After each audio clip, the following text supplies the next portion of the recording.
We've been talking about what's going on in Texas. The Texas Republican legislature has cut funding to reproductive health clinics, and Republicans like to brag about small government and fiscal conservatism, but their decisions really do kill people. I'm not being hyperbolic. We have now learned that the maternal mortality rate has doubled over a 2-year period in Texas.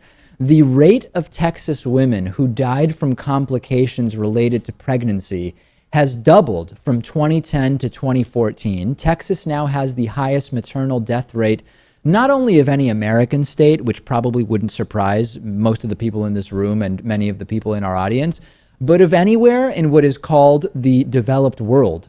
The findings come from a report that appears in the upcoming issue of the Journal of Obstetrics and Gynecology that the maternal mortality rate increased so drastically, while most of the world, most of the developed world anyway, has reduced the maternal mortality rate.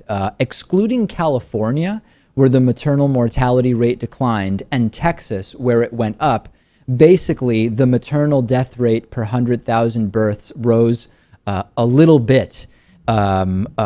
In some parts of the U.S. and went up nearly 30% within Texas. This is absolutely insane. When we think about developed medicine and access to healthcare, we have this sort of idea, Rachel, that it's one way in the United States. And the reality is that depending on what state you're in, depending on how many family planning clinics have been closed by Republicans in your state, it's not actually that great of a place to have children as a mother. Right. Well, besides the fact of taking a step backwards, nationally, if you look at the statistics, these deaths are actually in older women who are having these pregnancies, whether that's because they're entering into the workforce or whatever myriad of reasons. So what's interesting then is that in Texas, these women are getting pregnant, I think, around 18 to 25. So that kind of makes it even more shocking. You have these teen births, but then you also have the high numbers for people who are getting pregnant a lot later in life. Yeah, in other words, when you look at what age are maternal deaths more common, typically it's older women on the grand scheme of things. However, it's mostly in the bluer coastal states where women, for reasons of career and culture, are delaying childbirth until later. So you would imagine that those are the states where maternal mortality would be higher because you have more older women having children. No, it's actually in the states that have more teen and young pregnancy problems, where, at least in the case of Texas, we're seeing it. Those, Jason, should actually be women who have a lower maternal mortality rate because they are younger.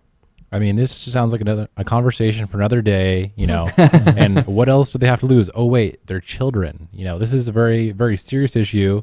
And, there's just too many facts and figures here to ignore it, really. And that's actually, Lewis, what we always hear, right? Oh, you want to reduce abortion? Well, the way to reduce abortion is reduce the number of pregnancies, give realistic sex education, fund family planning clinics, give access to contraception, etc. And when you tell the Republicans who claim that they want to reduce abortion that, they say, that's a different conversation.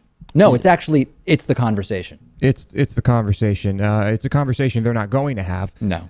Texas is the epicenter of the strict father morality mentality. Yeah. And of course you have the religious side of it too. They're very connected. It's just a very backwards place. And most of these politicians don't even really care about this stuff themselves. I mean, it's all about keeping the status quo, getting reelected, staying in power, and raising money, pleasing your constituents and killing them at the same time. What's most disturbing to me about this also, Rachel, is that so many, we know, number one, that even an organization like Planned Parenthood, 97% or more of what it does has nothing to do with abortion. That's number one. Actually, that other 97% goes a long way to preventing the pregnancies that ultimately lead to abortions, because one of the prerequisites for having an abortion is being pregnant. If you're not pregnant, you're not going to have an abortion.